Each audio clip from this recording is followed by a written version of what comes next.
അപ്പോൾ ശരിക്കും ഞാനൊരു കാര്യം ചോദിച്ചോട്ടെ, ഗായത്രി ശരിക്കും ഇപ്പോൾ പറഞ്ഞു ഞങ്ങളുടെ അവിടെ അഭിനയിക്കാൻ ഒക്കെ വരുന്ന സമയത്ത് താൻ ഇങ്ങനെ യൂണിയൻ മെമ്പർ ആയിരുന്നു, ആർട്ട് ക്ലബ് സെക്രട്ടറി, അങ്ങനെയൊക്കെ എല്ലാത്തിനും ആക്റ്റീവ് ആയിരുന്നു. പക്ഷെ അങ്ങനത്തെ ഒരു ഗായത്രി ഞാൻ ലൊക്കേഷനിൽ കണ്ടിട്ടേ ഇല്ല. ശരിക്കും അഭിനയം നമ്മൾ അഭിനയിച്ച് തുടങ്ങി, സിനിമയിലേക്ക് വന്നത് അവിടെ നിൽക്കട്ടെ, അഭിനയിച്ചു, ദാറ്റ്സ് ഓൺലി എ വേ, വന്ന വഴിയിൽ നമുക്ക് കിട്ടിയ ഒരു സ്റ്റാൻഡ്. പക്ഷെ ഉള്ളിൻ്റെ ഉള്ളിൽ ഇതേമാതിരി. പക്ഷെ ഗായത്രി പിന്നെ ഞാൻ കാണുന്ന ഭയങ്കര ഈ പറഞ്ഞ പോലെ ഭയങ്കര സാഹിത്യ ഭാഷയൊക്കെ സംസാരിച്ച് അങ്ങനെ ആവാൻ. ശരിക്കും തൻ്റെ ഇഷ്ടം എന്തായിരുന്നു? ഇതൊരു സ്റ്റാൻഡാണെന്ന് ഞാൻ മനസ്സിലാക്കുന്നത്. സിനിമ അഭിനയം അത് ഓഫ് കോഴ്സ് ആനി പറഞ്ഞ കറക്റ്റാണ്. ഞാൻ അങ്ങനെ ഒരു വലിയ പാഷനോട് കൂടി വന്നതല്ല, ആക്സിഡൻ്റലി വന്നു. ഇപ്പോഴും സ്റ്റിൽ ഞാൻ അങ്ങനെ പാഷനോട് കൂടി ഒന്നും അല്ല ചെയ്യുന്നത്. പിന്നെ നേരത്തെ ഇവള് ഇൻട്രഡക്ഷന് പറഞ്ഞ ഈശ്വരാനുഗ്രഹം, ഒരു നിയോഗം എന്നൊക്കെ പറയുന്നത് നമുക്ക് എല്ലായിടത്തും ഉണ്ട്. അതുകൊണ്ട് തന്നെ മാത്രം ഞാനൊരു നടിയായി നിൽക്കുന്നില്ല. അത് വലിയ ടാലൻറ്റ് കൊണ്ടോ ഇഷ്ടം കൊണ്ടോ ഒന്നും നിൽക്കുന്ന ആളല്ല. പിന്നെ എന്താവാനായിരുന്നു ഇഷ്ടം എന്ന് ചോദിച്ചാൽ, അന്നത്തെ സമയത്ത് ഒരു ബൈ പ്രൊഫഷനാണ്, ഒരു ജേർണലിസ്റ്റ് ആവാൻ ഇഷ്ടമായിരുന്നു, ഒരു അഡ്വക്കേറ്റ് ആവാൻ ഇഷ്ടമായിരുന്നു. അങ്ങനെയൊക്കെ കുറച്ച് ഇങ്ങനെ ത്രില്ലടിക്കുന്ന ജോബുകളായിരുന്നു ഇഷ്ടം. അതൊന്നും ആയില്ല. പക്ഷെ ആസ് ഇറ്റ് ഈസ് ഞാനായിരിക്കുന്നതിൽ എനിക്കൊരിഷ്ടമുണ്ട്. അത്രയേ ഉള്ളൂ. വരുന്ന ലൈഫിൽ എപ്പോഴും അൺസർട്ടനിറ്റി ഉണ്ട്. നമ്മളൊരു അൺസർട്ടനിറ്റി പറയുമ്പോൾ അത് മരണത്തിന് മാത്രമല്ല, ജീവിതത്തിൽ നമ്മൾ ഉദ്ദേശിക്കുന്ന വഴികളിൽ കൂടി തന്നെ പോകണം എന്ന് നമ്മൾ ശഠിച്ചാൽ ഒരിക്കലും നടന്നു എന്ന് വരില്ല. പല പല ട്വിസ്റ്റുകൾ വരും. അപ്പോൾ ഞാൻ എപ്പോഴും പറയുന്നത് ബൈ പ്രാക്ടീസ് പറയുന്നത്, ഒരുപാട് ഹാർഡ്ഷിപ്പുകളിലൊക്കെ വന്നതുകൊണ്ടായിരിക്കും ബൈ പ്രാക്ടീസ് ഞാൻ പറയുന്നത്. എന്ത് വിഷമം വന്നാലും അതിനെ അവിടെ ഇട്ട് കളയാൻ എനിക്ക് സാധിച്ചിട്ടുണ്ട്. അത് കളഞ്ഞിട്ട് പോകും. അവിടെ നിന്നൊരു ട്വിസ്റ്റിലേക്ക് മാറിയിട്ട് അത് അവിടെ ഇട്ട് കളയും. അല്ലാതെ അതൊരു ബാധ്യതയായിട്ട് എടുത്തുകൊണ്ട് പോകാൻ നിന്നിട്ടില്ല, എടുത്തോണ്ട് പോകേണ്ട അവസ്ഥ വന്നിട്ടില്ല. അത്രയും. അതെങ്ങനെയാ പറ്റുന്നത്? മിക്കവരും നമ്മുടെ ജീവിതത്തിൽ മിക്ക ആൾക്കാരും, അല്ലെങ്കിൽ ഈ പറഞ്ഞ ഞാനായാൽ പോലും, അല്ലെങ്കിൽ ഇത് കേട്ടുകൊണ്ടിരിക്കുന്ന സകല പ്രേക്ഷകരായാലും പോലും, ടു ബി ഫ്രാങ്ക്, നമ്മളെല്ലാം കോമൺ മാൻ ആണ്. അതിനകത്ത് വലിയ എന്താ പറയുക, വല്ലാത്ത ഒരു സൃഷ്ടിയൊന്നും ഈശ്വരൻ നമുക്ക് തന്നിട്ടില്ല. നമുക്ക് നമ്മുടെ കൂടെ വരുന്ന ദുഃഖങ്ങൾ നമ്മൾ കൂടെ കൊണ്ട് നടക്കാനേ കൂടുതൽ ശ്രമിച്ചിട്ടുള്ളൂ. ചോദ്യം കറക്റ്റായിരുന്നു, അതെങ്ങനെ പറ്റും എന്നുള്ള. അതിനുള്ള ഉത്തരം എന്താണെന്ന് വെച്ചാൽ, നമ്മളെല്ലാവരും ഡിഫറെൻ്റ് ആണ്. നമ്മളെല്ലാവരും ഡിഫറെൻ്റ് ആണ്. നമുക്ക് ഇപ്പം എനിക്കൊരു കാര്യത്തിൽ ഡിഫറെൻ്റ് ആണ്, ക്യാരക്ടേഴ്സ് ഡിഫറെൻ്റ് ആണ്, അപ്രോച്ച് ഡിഫറെൻ്റ് ആണ്, ഓരോന്നിനെയും നമ്മൾ ഫേസ് ചെയ്യുന്ന രീതി ഡിഫറെൻ്റ് ആണ്. പിന്നെ എല്ലാത്തിലും കാരണവന്മാരും അറിയില്ലേ, പാത്രം അറിഞ്ഞേ വിളമ്പുള്ളൂ ആരായാലും. അപ്പം നീ ഇത്രയൊക്കെ അനുഭവിക്കണം, അതുകൊണ്ട് നിനക്ക് അതവിടെ ഇട്ടിട്ട് പോകാനുള്ള കപ്പാസിറ്റി ഉണ്ടാവട്ടെ എന്ന് അങ്ങേര് വിചാരിച്ചു കാണും. മേ ബി ആയിരിക്കാം. പക്ഷെ ഞാൻ പറയുന്നത് അല്ല, ഞാൻ പറഞ്ഞേ അങ്ങനെ പറഞ്ഞിട്ട് പ്രേക്ഷകർ വിചാരിക്കേണ്ട, ആനയും വിചാരിക്കേണ്ട എനിക്ക് അങ്ങനെ വലിയ ബോംബുകളൊന്നും വന്നിട്ടില്ല. ബോംബിന്റെ വശമല്ലോ. ഇപ്പൊ തന്നെ ഞാൻ ഒരു കാര്യം പറയും, ചിന്ന കാര്യമേ, നമ്മുടെ കുഞ്ഞിനൊന്ന് മാർക്ക് കുറയുവാന്നല്ലോ, ഉടനെ നമുക്കത് ടെൻഷനാ. ഈ കുഞ്ഞ് പഠിച്ചില്ലല്ലോ, അടുത്ത പരീക്ഷയ്ക്ക് അവന് മാർക്ക് കിട്ടുന്നിടം വരെ കൊച്ചിന്റെ സൗകര്യം കളയും. ഞാനില്ല, വേണം പഠിച്ചാൽ അതേ പറയുന്നത്. ഞാനും അങ്ങനെയൊന്നുമില്ല. അങ്ങനെ ഇല്ല എന്ന് പറഞ്ഞാൽ ഒരു പക്ഷേ ബുദ്ധിമുട്ടിച്ചിട്ടില്ല അവളെന്നുള്ളത് കൊണ്ടായിരിക്കും. സിനിമയിലും ആണെങ്കിലും നല്ല, ഇപ്പം CBSE +2 97% മാർക്കുണ്ടായിരുന്നു. അപ്പം അവളങ്ങനെ മെയിൻറ്റെയിൻ ചെയ്യുന്നുണ്ട്. ഇപ്പോൾ ഫസ്റ്റ് സെം കഴിഞ്ഞപ്പോഴും പുതിയ സബ്ജക്റ്റ് ആണെങ്കിലും ആ ഒരു ഗ്രേഡ് മെയിൻറ്റെയിൻ ചെയ്യുന്നുണ്ട്. അതുകൊണ്ട് എനിക്ക് അങ്ങനെ ഒരു ടെൻഷൻ വന്നില്ല എന്നുള്ളതൊരു വാസ്തവമാണ്. ഞാനത് ഫോർ എക്സാമ്പിൾ ആണ് പറയുന്നത്. അത് ഓഫ് കോഴ്സ് ആ മൊമെന്റ് നമുക്ക് എന്തായാലും നമ്മളൊന്ന് പതറും. പിന്നെ ആ മൊമെന്റിൽ നിന്ന് അത് ടേക്കപ്പ് ചെയ്ത് അത് ലൈഫ് മൊത്തം കൊണ്ടു നടക്കാൻ വേണ്ടി എടുക്കാറില്ല എന്നുള്ളതാണ് ഞാൻ പറഞ്ഞതിൻ്റെ അർത്ഥം. അതുകൊണ്ട് നമ്മൾ കരഞ്ഞു കൂവിയിരുന്ന് പോയി എന്ന് പറയില്ല. എനിക്ക് വിശ്വസിക്കാൻ പറ്റില്ല. ഇത് എന്തൊരു ചേഞ്ച് ചെയ്യുമേ ഗായത്രി, എനിക്ക് തന്നെ ഇങ്ങനെയൊന്നും വിശ്വസിക്കാൻ പറ്റുന്നില്ല. മറ്റതാണെങ്കിലുണ്ടല്ലോ, എന്നതേലും ആരെങ്കിലും ഒരു ഡയറക്ടർ വഴക്ക് പറഞ്ഞാൽ പോലും ഒരു മൂലയ്ക്ക് പോയിരുന്ന് സങ്കടപ്പെടുന്ന ഒരു ഗായത്രീനെയാണ് ഞാൻ കണ്ടിരിക്കുന്നത്. അതൊക്കെ സാധാരണ ഒരു മനുഷ്യൻ. ഇതിപ്പോൾ അങ്ങനെ ഒന്നല്ല കേട്ടോ, ഇത് വേറെ ഏതാണ്ട് ലെവലാ. അല്ല, ശരിക്കും ഈ ഒരു ചേഞ്ച് വരാൻ തന്നെ ഒരുപാട് ബുക്സ് ഒക്കെ വായിക്കും. അല്ല, ഒരു നല്ല വായന ഉണ്ടായിരുന്നു എന്നുള്ളൊരു വാസ്ത അന്നും ഉണ്ടല്ലോ. അന്ന് ലൊക്കേഷനിൽ വന്നാലും ഞാൻ പുസ്തകം വായിച്ച് അരികിൽ ഒതുങ്ങി മാറിയിരിക്കുക എന്ന് പറയുന്നത് എപ്പോഴും എൻ്റെ കൂടെ ഒരു പുസ്തകം ഉണ്ടാവും. അതാണ് സംഭവം. ആ വായന അന്നും ഇന്നും ഉണ്ട്. പിന്നെ നമ്മളൊരു സമൂഹത്തിൽ കെട്ടുപണഞ്ഞ് ജീവിക്കുന്നവരല്ലേ, അല്ലാതെ ഒറ്റയ്ക്ക് തിരിഞ്ഞ് നിന്ന് ജീവിതം എന്ന് പറയണത് ഇല്ല, ആർക്കും ഇല്ല. ഉണ്ടെന്ന് ധരിക്കുന്നുണ്ട്, അത് മടയത്തരം മാത്രമാണ്. അപ്പോൾ ഇങ്ങനെ ഒരു നെറ്റ്വർക്ക് പോലെ നമ്മൾ ജീവിക്കുമ്പോൾ ഇങ്ങനെയൊക്കെയാണ്.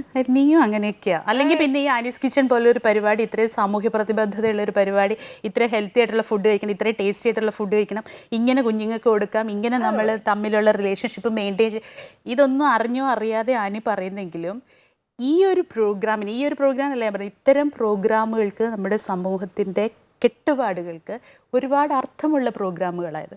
ഭക്ഷണം കഴിക്കാൻ ജീവിക്കാൻ പറ്റില്ല, പക്ഷെ നല്ല ഭക്ഷണം കഴിക്കണം എന്നുള്ളൊരു മെസ്സേജ് ഇതിൻ്റെ അകത്തുണ്ട്. നല്ല ഭക്ഷണം സ്നേഹത്തോടെ ഒരാൾക്ക് കൊടുക്കുമ്പോൾ ആ ബന്ധം അവിടെ ഊട്ടിയുറപ്പിക്കുകയാണെന്നുള്ളൊരിതുണ്ട്. കുടുംബം എന്ന് പറയുന്ന ഇൻസ്റ്റിറ്റ്യൂഷൻ പോലെ നിർത്തുന്നതിൽ ഏറ്റവും പ്രധാനപ്പെട്ട ഘടകം ഫുഡാണ്.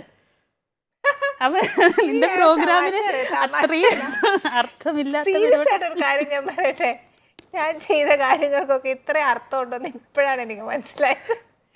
ടു ബി ഫ്രാങ്ക്, ഞാൻ ഇങ്ങനൊന്നും ചിന്തിച്ചിട്ടില്ല ഗായത്രി.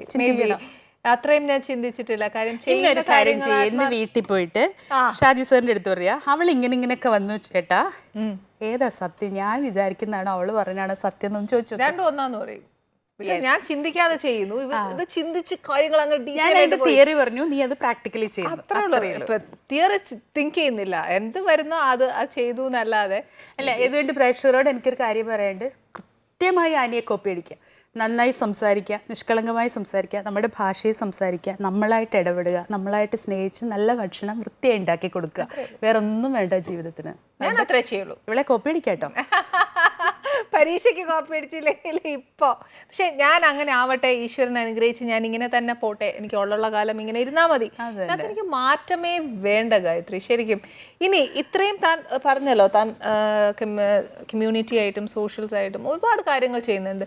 സോഷ്യൽ ആക്ടിവിറ്റീസ് എന്തെങ്കിലും ചെയ്യുന്നുണ്ട്? സോഷ്യൽ ആക്ടിവിറ്റീസ് ഇപ്പോൾ കുറച്ചുകൂടി ഇൻവോൾവ് ആണ്. പണ്ട് സ്കൂളിലൊക്കെ പഠിക്കുമ്പോൾ കലാലയ രാഷ്ട്രീയമൊക്കെ ഉണ്ടായിരുന്നു.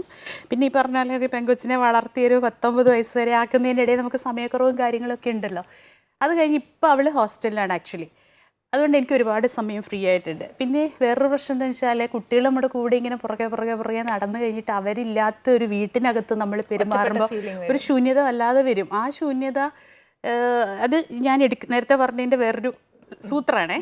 ഞാനത് അവളങ്ങ് പോകും എന്ന് തീരുമാനിച്ചപ്പോൾ തന്നെ ഞാൻ ഞങ്ങളുടെ നാട്ടിലെ തൃപ്പൂണിത്തുറ മഹാത്മാ ലൈബ്രറിയുടെ വനിതാ വിഭാഗം പ്രസിഡൻ്റായി. ഫുൾ ഓൺ ആക്ടിവിറ്റീസ് ഉള്ള ഒരു ലൈബ്രറിയാണത്. അപ്പോൾ നമ്മൾ എൻഗേജ്ഡ് ആകും. പിന്നെ നമ്മൾ എപ്പോഴും ക്രിയേറ്റീവായി തിങ്ക് ചെയ്തുകൊണ്ടിരിക്കും. ഈ വായനയും ബാക്കി കാര്യങ്ങളും നഷ്ടപ്പെടുത്താതെ വായിച്ച് അവരുടെ മുമ്പിൽ മത്സരിച്ച് നിൽക്കണ്ടേ, അവിടെയുള്ള ബുദ്ധിജീവികളുടെ മുമ്പിൽ. അപ്പോൾ അതിന് വേണ്ടിയിട്ടുള്ള അത്തരം ഇടപെടലുകൾ ഉണ്ടാവും. അപ്പോൾ നമ്മൾ ബോറടിക്കാതിരിക്കും, നമ്മൾ ലൈവായിരിക്കും. പിന്നെ ഇപ്പോൾ പുരോഗമന സാഹിത്യ സംഘത്തിൻ്റെ ജില്ലാ കമ്മിറ്റി മെമ്പറാണ്. പിന്നെ നമ്മുടെ അതൊന്നുമില്ല. പിന്നെ നമ്മുടെ സാനുമാഷൊക്കെയുള്ള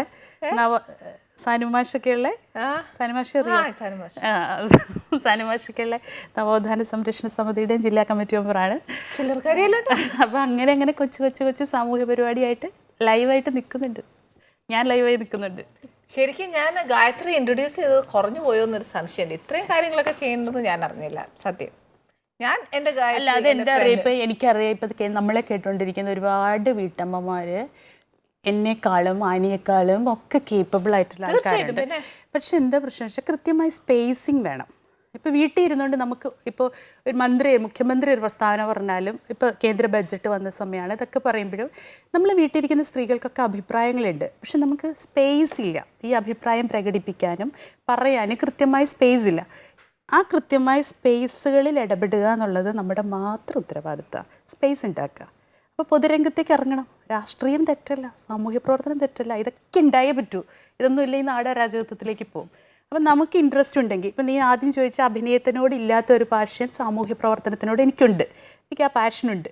ആ പാഷൻ ഉള്ളത് കൊണ്ട് തന്നെ ഞാൻ എൻ്റെ സ്പേസ് ഞാൻ കണ്ടെത്തണം. അല്ലാതെ ആരും ഇന്നത്തെ കാലത്ത് നമ്മുടെ തരില്ല. അപ്പം അത്യാവശ്യം ഭാരവായ്പ ഉണ്ടാവും എന്നുള്ളത് ഉണ്ടാവാം.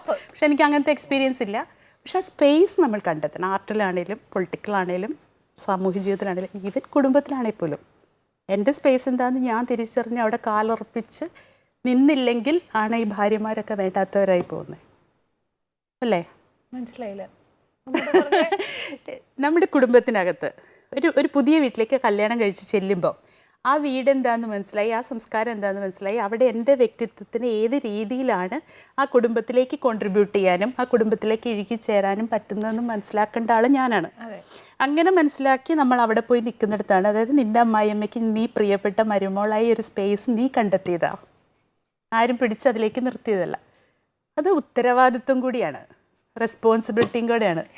ഞാനൊരു കാര്യം പറയട്ടെ, ഞാൻ എൻ്റെ സ്പേസ് കണ്ടെത്തിയിട്ടൊന്നുമില്ല. ഞാനുള്ള കാര്യം ഞാൻ പറയാം. ഞാൻ എൻ്റെ അമ്മയെ പോലെ സ്നേഹിച്ചു, എൻ്റെ വീടായിട്ട് ഞാൻ കണ്ടു. ഇപ്പോൾ കല്യാണം കഴിഞ്ഞ കുട്ടികളോടായാലും ഞാൻ പറയുന്ന ഒറ്റ കാര്യമേ ഉള്ളൂ, അമ്മായിയപ്പൻ, അമ്മായി അമ്മ അല്ലെങ്കിൽ ഭർത്താവിൻ്റെ വീട് എന്ന് പറഞ്ഞ ഒരു കണ്ണിൽ നമ്മൾ ആ വീട് കാണാതിരിക്കുക. എൻ്റെ അമ്മ, എൻ്റെ അച്ഛൻ, ഞാൻ എങ്ങനെ എൻ്റെ വീട്ടിൽ വളർന്നോ അത്രയും ഫ്രീ ആയിട്ട് ഞാൻ എൻ്റെ എന്താ പറയുക, എൻ്റെ ഹസ്ബൻഡിൻ്റെ വീട്ടിലും ഞാൻ ജീവിക്കുന്നു. അവർ എത്രയായാലും നമ്മളെ ഇഷ്ടപ്പെട്ടിട്ടാണ് ആ വീട്ടിലേക്ക് കൊണ്ടുപോയത്. നമ്മുടെ ക്യാരക്ടറും നമ്മുടെ സ്വഭാവവും അല്ലെങ്കിൽ നമ്മുടെ സൗന്ദര്യവും എന്തായാലും. ഇത് പറഞ്ഞപ്പോൾ ഞാനൊരു കാര്യം ആഡ് ചെയ്യാം. അപ്പോൾ എൻ്റെ വീട് പോലെ എൻ്റെ കുട്ടി എനിക്കൊരു പെങ്കൊച്ചായതുകൊണ്ട് പറഞ്ഞു കേട്ടോ, അടുത്ത വീട്ടിൽ പോയി പെരുമാറണമെങ്കിൽ ഞാൻ എന്ത് ചെയ്യണം? അവളെ നല്ലപാടെ ഇവിടുന്ന് പഠിപ്പിച്ചു വിടണം. രാവിലെ എഴുന്നേറ്റ് അമ്മ എനിക്ക് ചൂടുവെള്ളം ഉണ്ടാക്കിയോ, അമ്മ എനിക്ക് ചായ എവിടെ എന്ന് ബെഡിൽ കിടന്നുകൊണ്ട് ചോദിക്കാൻ നിന്നിട്ട് അതുപോലെ പോയിട്ട് അമ്മായിയമ്മയോട് പറഞ്ഞ ഈയിടെ ഒരു വാട്സപ്പ് മെസ്സേജ് കണ്ടു. നമുക്ക് ബേസ് കോമൺ സെൻസ് ഉണ്ട് ഗായത്രി. നമ്മളെ കെട്ടിച്ച് വിട്ടിരിക്കുകയാണെന്നുള്ളത് കെട്ടിച്ച് പോകുന്ന പെണ്ണിനെ അറിയാലോ. അപ്പൊ അവള് അറിഞ്ഞോണ്ട് അമ്മായിയമ്മയെ കൊണ്ടുവരൂ എന്ന് പറയോ? ഇല്ലല്ലോ. അതറിയണം. അത്രയും വിവരം നമ്മുടെ കുഞ്ഞുങ്ങൾക്ക് ഇല്ലേ? സംശയമുണ്ട് ന്യൂ ജനറേഷനിൽ അങ്ങനത്തെ ചില പ്രശ്നങ്ങൾ ഉണ്ട് എന്നുള്ളത്. ഒരിക്കലും ഇല്ല.